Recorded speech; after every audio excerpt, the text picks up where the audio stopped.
Well, thank you, Ruby, for that warm introduction, and right back at you. You're a role model for me, Ruby, and thank you so much for everything you do for our party and our government. You're incredible. Let's give it up for Ruby Sahota, everyone. Fellow Liberals, good afternoon. Salut tout le monde, chers amis. C'est un grand plaisir pour moi d'être ici avec vous. Merci d'être venus. Et je suis ravie d'entendre toutes les merveilleuses idées que vous mettez en avant. Votre créativité et votre passion pour notre pays. We are here because of our shared values like hope, compassion, and possibility. And we are here because we want to embrace big ideas, put them into action, and make life better for everyone.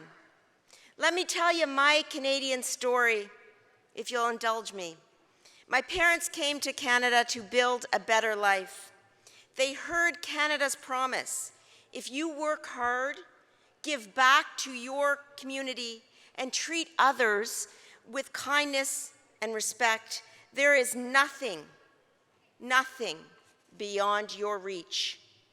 Born on the other side of the world, my parents both had a passion for helping others and became doctors. And after working in Nigeria together, my parents flew to Halifax, drove to the Annapolis Valley, and found the right place to raise my sisters and me in Kentville, Nova Scotia. Any Nova Scotians here today? Nova Scotia, woo! And they were enthralled by the countryside, but also by the kindness of the people who live there. And so my parents, like millions of others over many decades in Canada's history, packed up their bags and moved here, knowing that this country would offer them a place to fulfill their potential. We didn't look like many other families in our neighborhood. In fact, we were one of a very few South Asian families in the province at the time. But we became part of the community. That was what mattered. Tout le monde s'entraidait a été là pour les autres. En cas d'urgence médicale, mon père se rendait rapidement dans la cuisine de nos voisins pour aider quelqu'un dans le besoin. That is how our parents raised us. They taught us that in Canada, we're not on our own. We stand together.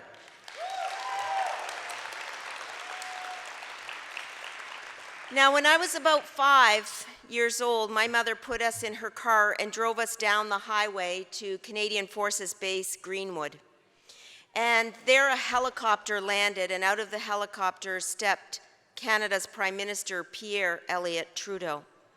And Prime Minister Trudeau walked over to my mother, who was dressed in a sari. He smiled, he nodded, and said namaste.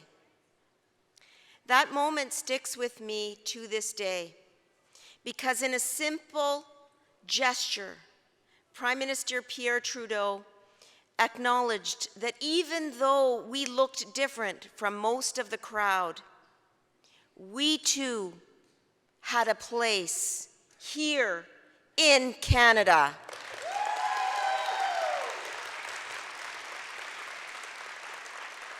Diversity is a fact, but inclusion is a choice. Prime Minister Pierre Trudeau understood that long before it was cool, and it meant the world to this little girl and her family in small-town Nova Scotia. Now, we use the terms diversity and inclusion a lot today, and they can sound a bit impersonal. But what it comes down to is making other people feel welcomed and valued. And many years later, in 2019, these same values motivated me to run for office under the leadership of another Prime Minister Trudeau, a leader who believes in building a stronger Canada where everyone has a fair shot at success. J'ai vu ce que les Canadiens peuvent accomplir lorsqu'ils travaillent ensemble, qu'il s'agisse de bâtir une classe moyenne plus forte, une économie pour l'avenir, de lutter contre les changements climatiques ou de faire progresser la réconciliation. On peut tout faire lorsqu'on est unis. Whether it's getting vaccines in arms, delivering Ukraine the tools it needs to fight for freedom, or building a Canadian Armed Forces where all members feel protected, respected, and empowered to serve, Canadians can do it when we stand together.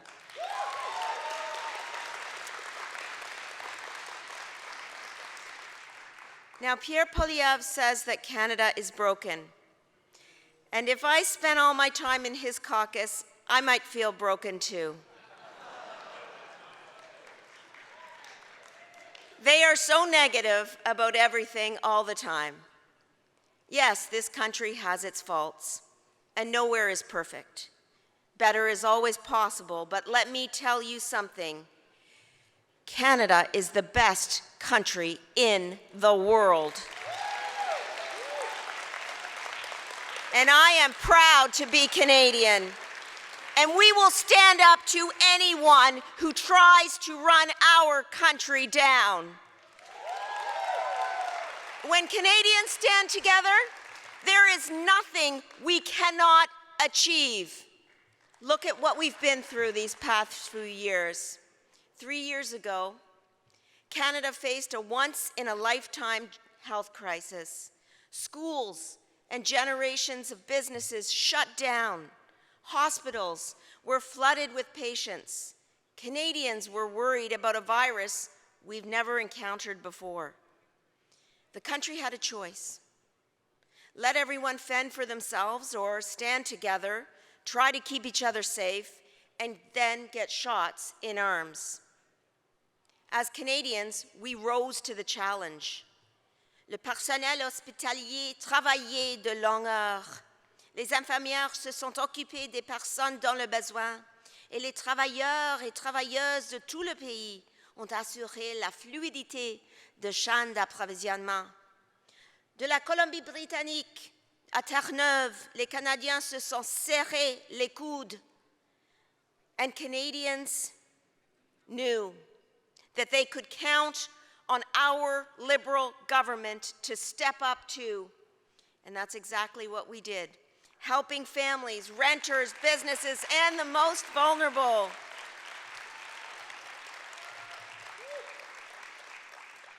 Some politicians questioned our resolve. They even questioned the science behind the vaccines. But we put our heads down and we did our best to keep adapting and delivering what people needed. There was intense competition to buy PPE and rapid tests, and then eventually the biggest fight of them all, getting vaccines. We didn't know which vaccine would pass the clinical trials, which vaccine we could offer Canadians or when. So we signed contracts with 7 leading vaccine suppliers, and by summer 2021, Canada had the highest vaccination rates in the world.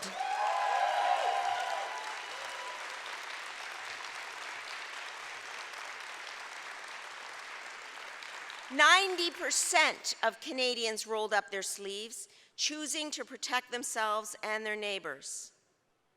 My friends, that is the Canadian population that I know and love. Canadians don't back down from a challenge. We move forward. Canada isn't broken. Canada is strong. Au Canada, on est là, l'un pour les autres. On s'est serré les coudes et on a soutenu les plus vulnérables. On a investi dans des services de garde abordables pour permettre à plus de femmes de trouver un emploi, non seulement parce qu'il s'agit d'une bonne politique sociale, mais aussi parce qu'il s'agit d'une bonne politique économique aussi. Grâce au choix qu'on en fait en tant que libéraux, notre économie s'est rétablie. Et pourquoi a-t-on fait ces choix? En raison de nos valeurs libérales. En tant que libéraux, nous savons qu'au Canada, on n'est pas seul. Au Canada, on est solidaire. Et ensemble, on peut faire de grandes choses, mes amis.